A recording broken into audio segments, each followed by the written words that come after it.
Assalamualaikum warahmatullahi wabarakatuh. Jumpa lagi di channel saya. Kali ini saya akan membahas tentang Discord sebagai media untuk perkuliahan online. Yang saya bahas ini khusus untuk yang pakai Android. Jadi nanti kalau ada waktu saya juga akan memberikan tutorial untuk yang pakai desktop. Untuk yang Android, yang pertama kita buka Google Play dulu, lalu ketikkan di bagian search for app Discord, Discord. Ini sudah kita temukan, lalu klik. Seperti biasa, install. Kita tunggu sampai dia selesai. Sudah selesai, aplikasi ini hanya 54 MB, jadi tidak besar-besar amat. Kita open. Ini di sini yang pertama kita register dulu atau daftar untuk akun kita. Kemudian isikan username. Sobat sekalian, untuk mengisikan username ini, saya sarankan untuk sesuai dengan nama di perguruan tinggi sobat untuk memudahkan cek. Lalu email, kita ketikkan mail ya. Email sobat, jadi sobat perlu menyiapkan email Gmail ya, atau email apapun. Email Gmail yang paling mudah. Lalu password ini bukan passwordnya email, tapi password untuk Discord ini. Jadi bisa dituliskan apa saja.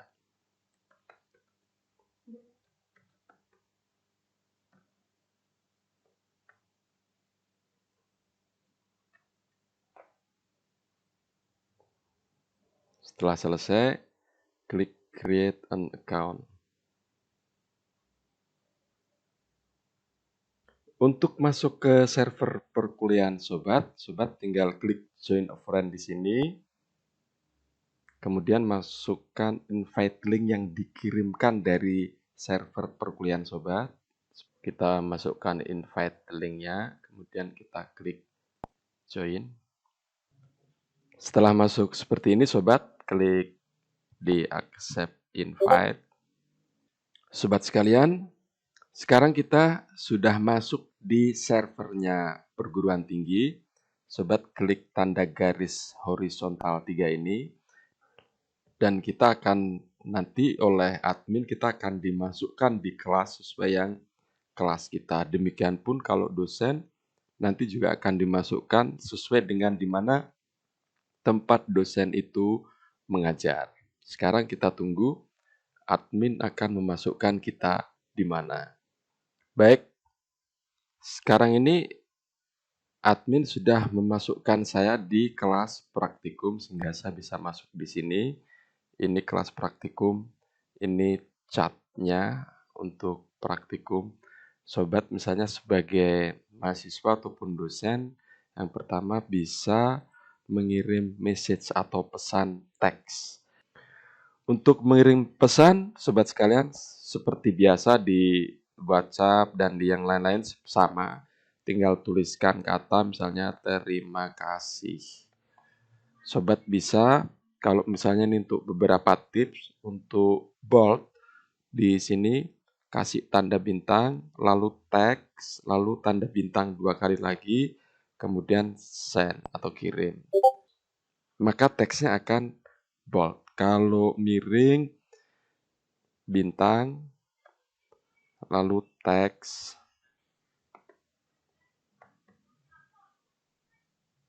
bintang lagi, send, miring. Kemudian kalau strike through, tengah, itu 2 garis bergelombang, teks,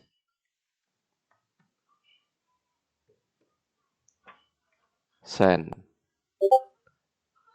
Lalu kalau underscore, tanda underscore, kemudian teks,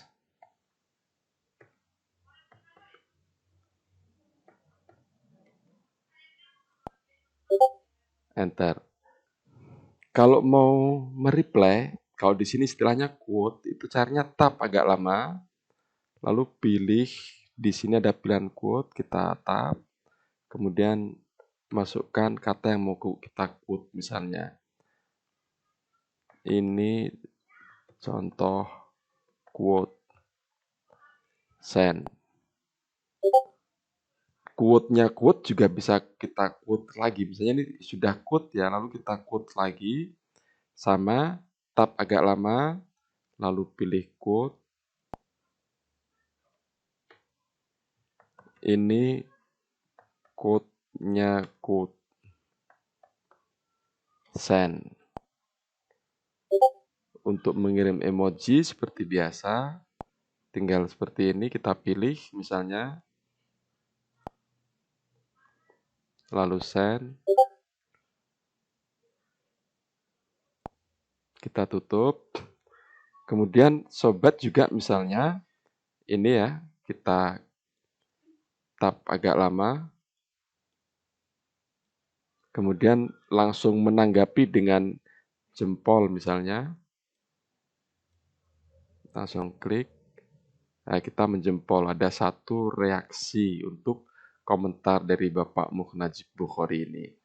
Kemudian sobat, ini ada kiriman dari kawan kita yang bernama Bapak Muhammad Najib LCMTHI. Kalau mau download tinggal diklik ini aja. Tentu Discord dia akan meminta boleh nggak dia akses ke foto, media, and file on your device. Tentu kita bikin allow dan dia akan mendownload. Kemudian kalau mau kirim file atau gambar, klik aja gambar ini. Kemudian di sini ada pilihan yang seperti kertas. Kalau ini kita ngirim gambar. Kalau ini kita ngirim yang pakai, nah misalnya seperti ini. Ini yang kirim file ini pakai ini. File itu bisa berupa docx, bisa berupa XLSX, atau apa saja, semua file bisa, termasuk gambar dan video. Memang cuma dibatasi dia pengiriman gambar itu kapasitasnya hanya 8 mega. Kemudian misalnya ini kita kirim, lalu send. Oke, jadi kita sudah mengirim gambar. Kalau mau kita ambil foto langsung, ini seperti biasa. Jadi untuk channel yang berupa tag, ini seperti ini gambarannya. Kemudian kita akan masuk ke channel yang di samping channel teks, ini juga ada channel voice. Channel voice ini semacam kita bisa conference call atau video call. Jadi kita masuk di klik di kelas yang kita boleh masuk, lalu klik connect to voice. Lalu kalau diminta, sekarang ini kita telah terhubung dengan voice channelnya. Kita lihat, ini Muhammad Najib, tidak ada yang online. Sobat sekalian, ada dua kemungkinan. Ini misalnya kita klik, nggak bisa. Ada tulisan you must have to push to talk, enable to speak. Artinya, admin memang tidak mengizinkan kita menggunakan mic secara langsung, tapi kita harus mengaturnya dengan namanya push to talk. Jadi kalau kita mau bicara harus tekan dulu. Ini misalnya, klik aja di setting, lalu di input mode voice activity ini kita klik. Di situ ada pilihan push to talk dan voice activity. Kalau misalnya admin tidak mengizinkan kita untuk voice activity, maka kita pilih push to talk. Caranya seperti tadi. Sekarang sudah push to talk. Kembali ke channel voice. Nah, sekarang ada pilihan push to talk. Kalau kita mau bicara, tinggal klik aja di push to talk. Seperti ini, kita tekan lama, tes. Nanti kalau dia di sini warnanya hijau, berarti ini kita sedang bicara. Jadi sambil seperti ini, tes 1, 2, 3, maka dia akan berbicara di sini. Ini contohnya. Kemudian kalau kita mau masuk menggunakan video, tinggal klik aja gambar video. Nah, sekarang ini kita terhubung. Baik, karena ini kita matikan, dia tidak terlihat gambarnya. Dan sobat bisa langsung berinteraksi dengan video di sini. Lalu kalau kita mau keluar dari channel voice ini, kita klik aja gambar ini.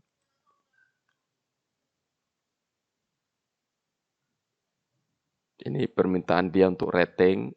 Kita tutup aja kalau kita nggak mau kasih rating. Nah, di sini berarti tadi kita sudah mempraktekkan praktikum penelitian, lalu kuliah praktikum penelitian. Ini yang gambarnya tagar, ini adalah channel text atau text channel. Yang ini gambarnya mic adalah voice channel atau channel voice, kanal voice. Nah, sobat sekalian, sehingga dengan begini ada dua pilihan untuk perkuliahan. Misalnya, sobat bisa menggunakan baik dosen maupun mahasiswa. Kalau perkuliahan menggunakan suara, sobat bisa menggunakan voice channel. Kalau kuliahnya mau cuma sekedar ngetik ya di atas ini, tapi saya rasa kurang bagus juga. Jadi di bagian text channel itu sebaiknya digunakan untuk memberikan pengumuman, materi-materi tertulis, di-share di sini, bisa diambil. Tapi kalau perkuliahan akan lebih baik kalau kita menggunakan yang voice channel. Join voice seperti tadi. Lalu kalau semuanya hadir, seluruh anggota kelas dan dosen hadir, maka semuanya akan ada di channel ini. Lalu dosen tinggal menyampaikan apa yang ingin disampaikan di dalam perkuliahan seperti perkuliahan biasa, dan murid-murid atau mahasiswa langsung mendengarkan. Jadi itu lebih interaktif. Jadi kalau misalnya mahasiswa mau tanya, tinggal kalau misalnya dia harus pakai push to talk, ditekan aja push to talk ini, kemudian dia bicara, maka dosen dan semua mahasiswa yang lain juga akan mendengar. Kalau mau kelihatan wajahnya, misalnya untuk perkenalan, ada baiknya juga sobat pakai video. Misalnya dosen meminta supaya nanti yang dipanggil untuk pakai video supaya kelihatan wajahnya karena belum pernah ketemu, kenalan dulu namanya siapa, pakai video. Ini untuk menjalankan voice channel dan bagaimana nanti digunakan di dalam perkuliahan. Sobat sekalian, kalau sobat mungkin dosen atau sobat mungkin sebagai ketua kelas, mungkin ada tugas tambahan yaitu bagaimana sobat memasukkan yang lain. Sobat sekalian, kebijakan dari admin saya diangkat sebagai ketua kelas, sehingga saya sekarang punya kesempatan untuk melakukan perubahan-perubahan di dalam server. Jadi misalnya saya bisa mengatur member. Ini misalnya saya akan pilih misalnya Pak Ali Ja'far. Saya kasih hak untuk ini disebut dia sebagai pengawas. Saya bisa memasukkan sebagai dosen pendekatan bahasa tafsir di kelas A misalnya. Ini saya hilangkan. Nah, seperti ini. Ini fungsi dari seorang roles. Jadi dia bisa memasukkan anggota lain yang di bawah levelnya untuk masuk di kelas tertentu. Jadi sekali lagi nanti ketua kelas atau dosen yang bersangkutan bisa memasukkan mahasiswa masing-masing ke kelas sesuai dengan kelasnya. Jadi seperti ini misalnya tadi Pak Ali Ja'far kita masukkan sebagai dosen pendekatan bahasa tafsir. Itu tujuan bagaimana seseorang punya hak untuk mengatur roles atau peran di server ini. Sekarang kita kembali ke server setting. Kita lihat. Nah, di sini ada hide multi-channel.